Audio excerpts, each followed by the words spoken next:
Hello everyone, welcome back to our YouTube channel Priyanka's mind sphere. So आज हम discuss करने वाले हैं बीएड सेकेंड सेमेस्टर के 2024 के ओल्ड क्वेश्चन पेपर्स, ताकि आपको मिले क्लैरिटी, कॉन्फिडेंस और स्मार्ट स्टडी स्ट्रेटजी। ये वीडियो उन सभी स्टूडेंट्स के लिए है जो सेकेंड सेमेस्टर में हाई स्कोर लाना चाहते हैं और बिना किसी स्ट्रेस के। तो सबसे पहले सवाल ये उठता है कि ओल्ड क्वेश्चन पेपर्स पढ़ने का फायदा क्या है। ठीक है, तो जिससे ये समझ में आ गया है कि एग्जामिनर जो है वो किस दृष्टि से सवाल पूछता है, उसका लिखने का दृष्टिकोण बदल जाता है। ठीक है, थोड़ा शुद्ध हिंदी में तो क्वेश्चन पेपर आपके सिलेबस का रिफ्लेक्शन देता है, क्या इंपॉर्टेंट है, क्या रिपीट हो रहा है और कौन से यूनिट से मैक्सिमम क्वेश्चंस आते हैं। तो चलिए अब सब्जेक्ट वाइज पेपर पैटर्न देखते हैं।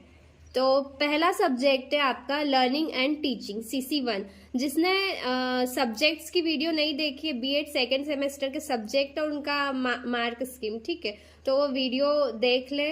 ठीक है, बीएड सेकेंड सेमेस्टर का फर्स्ट पेपर है लर्निंग एंड टीचिंग, शिक्षण एवं अधिगम, है ना, CC1। तो जैसा कि फर्स्ट सेमेस्टर में पेपर का पैटर्न था, वैसा इसमें भी होगा, है ना।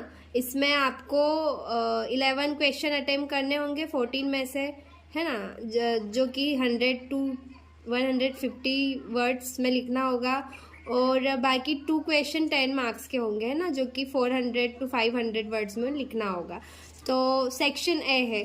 सेक्शन ए में फर्स्ट क्वेश्चन है, अधिगमकर्ता के दृष्टिकोण से अंतर्निहित ज्ञान की भ्रांतियों को उदाहरण द्वारा समझाइए। Explain with example the misconceptions of implicit knowledge from the perspective of learner। Second question है, शिक्षण के संदर्भ में सामाजिक सृजनात्मकता को समझाइए। Explain the social constructivist in the context of teaching. Third question है, सूचना प्रसंस्करण सिद्धांत अधिगम में किस प्रकार सहायक है, स्पष्ट कीजिए। How information processing theory is helpful in learning, explain it.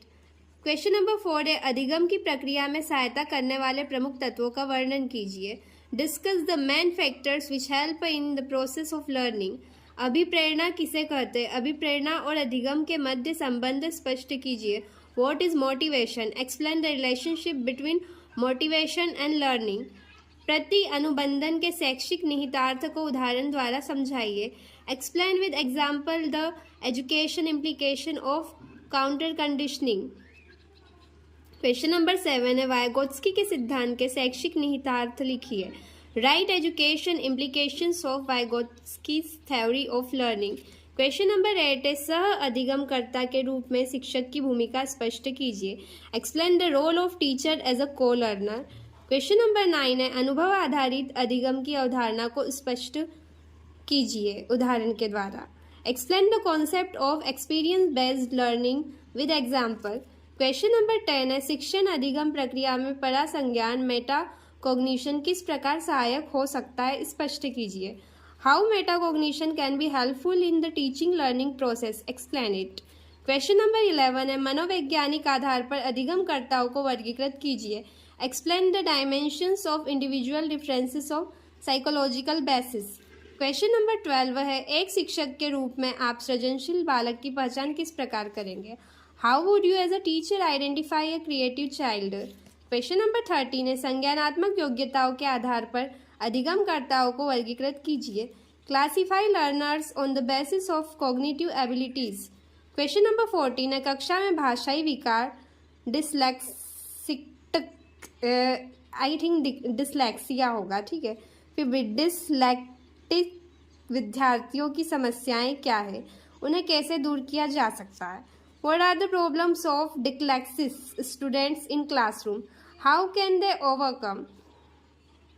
तो ये सारा अभी हमने नहीं पढ़ा है, इसलिए स्टार्टिंग में थोड़ा मतलब न्यू वर्ड्स है कुछ हमारे लिए, तो थोड़ा समझने में या पढ़ने में भी थोड़ी सी प्रॉब्लम क्रिएट हो रही है। बट जैसे ही हम पढ़ना स्टार्ट करेंगे डिटेल में और थोड़ा इजी लैंग्वेज में, है ना, रियल लाइफ से कनेक्ट करके, तो ये सभी हमारे लिए बहुत इजी हो जाएगा। अगर आप चाहते हैं कि मैं इसके ऊपर लेक्चर्स लूँ और नोट्स शेयर करूँ तो कमेंट बॉक्स में बताइएगा और हमारे चैनल को ज़्यादा से ज़्यादा शेयर कीजिएगा और अपना सपोर्ट दिखाइएगा, ठीक है। अब बात करते हैं सेक्शन बी की। तो इसमें क्वेश्चन नंबर 1 है, विभिन्न सैद्धांतिक परिप्रेक्ष्य में अधिगमकर्ताओं की भूमिका स्पष्ट कीजिए। Explain the role of learners in various theoretical perspective. Question number 2 है, व्यावहारिक उपागम से क्या तात्पर्य है। व्यवहारवादी उपागम के शैक्षिक निहितार्थ लिखकर उसकी सीमाओं का उल्लेख कीजिए। What do you understand by behavioristic approach? Write educational implications and limitations of behavioristic approach. Question number 3 है, प्रतिभाशाली बालकों की विशेषताएं लिखिए। ऐसे बालकों के शैक्षिक कार्यक्रम के लिए सुझाव दीजिए। Write characteristics of gifted children. Give suggestions of educational programmes for them. Question number 4 है, शैक्षिक पिछड़ेपन के कारण लिखिए तथा उसके निवारण के लिए उपाय सुझाइए। Write causes of educational backwardness and suggest measures to overcome that, है ना। अगर आपको वीडियो क्लियर नहीं दिखता हो तो सेटिंग में जाकर थोड़ा हाई रेजोल्यूशन मतलब रेजोल्यूशन को हाई कर लेना, ठीक है, एडवांस, ताकि उससे आपको वीडियो की क्लैरिटी सही लगे, क्लियर क्वेश्चंस दिख जाए। अब ये जो फर्स्ट पेपर है ये सभी सब्जेक्ट वालों को पढ़ना है ना, चाहे आपका सब्जेक्ट ग्रेजुएशन में या स्कूल में पोस्ट ग्रेजुएशन में कुछ भी रहा हो, चाहे साइंस हो या आर्ट्स हो, कॉमर्स हो या मैथ हो, सभी के लिए ये पेपर कंपलसरी है ना, ये पेपर सभी को देना है। अब बात करते हैं सेकेंड पेपर। तो ये जो बीएड सेकेंड सेमेस्टर एग्जामिनेशन का जो ये सेकेंड पेपर है ना, सेकेंड सब्जेक्ट है, वो है PC1 और ये है बायोलॉजी वालों के लिए जिनका ग्रेजुएशन में बायो था, है ना। मेरा ग्रेजुएशन में बॉटनी, जूलॉजी और केमिस्ट्री था और मेरा MSc में बॉटनी था, है ना, बॉटनी से मैंने MSc किया है। तो ये सब्जेक्ट चाहे आपका MSc में बॉटनी हो या जूलॉजी हो, फिर भी आपको ये सब्जेक्ट पढ़ना पड़ेगा। ये बायोलॉजी वालों के लिए है, ठीक है, ये सब्जेक्ट्स। बाकी आप अपने कॉलेज से डिस्कस कर लीजिएगा, ठीक है। और 21 अप्रैल को कॉलेज में ओरिएंटेशन प्रोग्राम है, तो वहाँ पर आपको समझ में आ जाएगा कि आपका PC1 और PC2 सब्जेक्ट कौन सा है, तो सभी वो अटेंड करिएगा, ठीक है। तो अब बात करते हैं PC1 pedagogy of school subject part 1 biological science. तो इसका क्वेश्चन नंबर 1 है सेक्शन A का, जीव विज्ञान क्लब के उद्देश्य क्या है। विज्ञान क्लब के आयोजन में शिक्षक की भूमिका पर चर्चा कीजिए। What are the objectives of bio science club. Discuss the role of science teacher in organising the science club. Second question है, फील्ड ट्रिप्स की आवश्यकता एवं महत्व को लिखिए। Write the need and importance of field trips. Third question है, आप अपने विज्ञान संग्रहालय के लिए टेरेरियम कैसे स्थापित करेंगे। इसके माध्यम से प्राप्त शैक्षिक लाभों पर चर्चा कीजिए। How will you establish a terrarium for your science museum. Discuss the educational advantages drawn through them. Question number 4 है, पक्षी देखने की गतिविधियों की आवश्यकता एवं उसमें प्रयुक्त प्रौद्योगिकी की व्याख्या कीजिए। Explain the requirement of bird watching activities and technology used in it. Question number 5 है, जीव विज्ञान शिक्षण के लक्ष्य एवं उद्देश्यों की व्याख्या कीजिए। Discuss the AIIMS and objectives of teaching biological science. Question number 6 है, NCF 2009 के अनुसार जीव विज्ञान के उद्देश्यों को लिखिए। Write the objectives of biological science according to NCF 2009। Question number 7 है, वैज्ञानिक पद्धति की विशेषताओं और महत्व का वर्णन कीजिए। Discuss the characteristics and importance of scientific method. Question number 8 है, जीव विज्ञान में संरचनात्मक और कार्यात्मक दृष्टिकोण पर उदाहरण सहित चर्चा कीजिए। Discuss with example the structural and functional approach in biological science. Question number 9 है, जीव विज्ञान के इंक्वायरी मॉडल या पूछताछ मॉडल की व्याख्या कीजिए। Explain the inquiry model of biological science in brief. Question number 10 है, जीव विज्ञान के शिक्षण में रचनात्मक और योगात्मक मूल्यांकन से आप क्या समझते हैं। What you mean by What do you mean by formative and summative assessment in teaching of biological science? Formative और समेटिव असेसमेंट मैंने समझाया था जब मैंने आपको सब्जेक्ट और मार्क स्कीम बताई थी सेकंड सेमेस्टर की, तो एक बार वो वीडियो ज़रूर देखिएगा। फिर क्वेश्चन नंबर 11 है, अच्छे उपलब्धि परीक्षण के विभिन्न गुण क्या है? What are the various attributes of good achievement test? Question number 12 है, विषय वस्तु का शैक्षणिक विश्लेषण क्या होता है? इस प्रकार का विश्लेषण जीव विज्ञान के शिक्षक के लिए अपने शिक्षण कार्य में किस प्रकार उपयोगी है? What is pedagogical analysis of the content area? How such an analysis is useful for a teacher of biology in his or her teaching task? Question number 13 है, इकाई योजना और पाठ योजना में अंतर लिखिए। Write the difference between unit plan and lesson plan. Question number 14 है, संसाधन इकाई के महत्व और अर्थ पर चर्चा कीजिए। Discuss the importance and meaning of resource unit. अब बात करते हैं सेक्शन बी की। तो इसमें क्वेश्चन नंबर 1 है, शिक्षण की मार्गदर्शित खोज पद्धति की व्याख्या कीजिए। हम अपने स्कूलों में जैविक विज्ञान पढ़ाने में इस पद्धति का उपयोग कैसे कर सकते हैं? एक उदाहरण के माध्यम से स्पष्ट कीजिए। Explain guided discovery method of teaching. How can we make use of this method in teaching biological science in our schools? Elucidated through an example. Question number 2 है, कक्षा 8 के लिए जीव विज्ञान के किसी प्रकरण का चयन कर हर्बर्ट की पाठ योजना के पदों के अनुसार पाठ योजना बनाइए। Select any topic from biology for class 8 and prepare a lesson plan according to the steps of Herbartian lesson plan. ठीक है। फिर क्वेश्चन नंबर 3 है, जीव विज्ञान के क्षेत्र में नवीनतम विकास किस प्रकार मानव कल्याण में योगदान दे रहे हैं? उदाहरणों के साथ चर्चा कीजिए। How latest developments in the field of biological science in contributing towards human welfare. Discuss with examples. Question number 4 है, ब्लूम के अनुदेशनात्मक उद्देश्यों का वर्गीकरण क्या है? संज्ञानात्मक क्षेत्र में प्रदान किए गए वर्गीकरण की विस्तार से चर्चा कीजिए। किसी भी प्रकरण पर प्रत्येक स्तर के 2 निर्देशात्मक उद्देश्य लिखिए। What is Bloom's taxonomy of instructional objectives? Discuss in detail the taxonomy provided in cognitive domain. Write 2 to instructional objectives of each level of any topic. तो ये था बायोलॉजी स्ट्रीम वालों के लिए PC1 सब्जेक्ट, है ना। अब बात करेंगे PC2 सब्जेक्ट की। तो बायो वालों के लिए PC2 सब्जेक्ट है pedagogy of school subject part 2 chemistry. अब इसमें सेक्शन ए का क्वेश्चन नंबर 1 है, वैज्ञानिक दृष्टिकोण वाले व्यक्तियों की विशेषताएं लिखिए।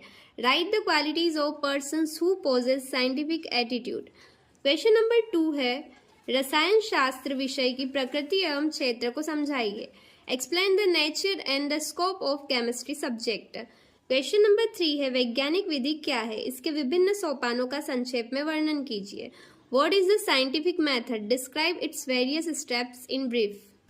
फिर आता है क्वेश्चन नंबर 4। क्वेश्चन नंबर 4 है, वैज्ञानिक अभिवृत्ति से आपका क्या आशय है? What do you mean by scientific attitude? Question number 5 है, रसायन शास्त्र में सांस्कृतिक एवं व्यक्तित्व विकास उद्देश्यों को समझाइए। Explain the cultural and personal development AIIMS in chemistry. Question number 6 है, पाठ योजना एवं इकाई योजना में अंतर स्पष्ट कीजिए। Right the difference between unit plan and lesson plan.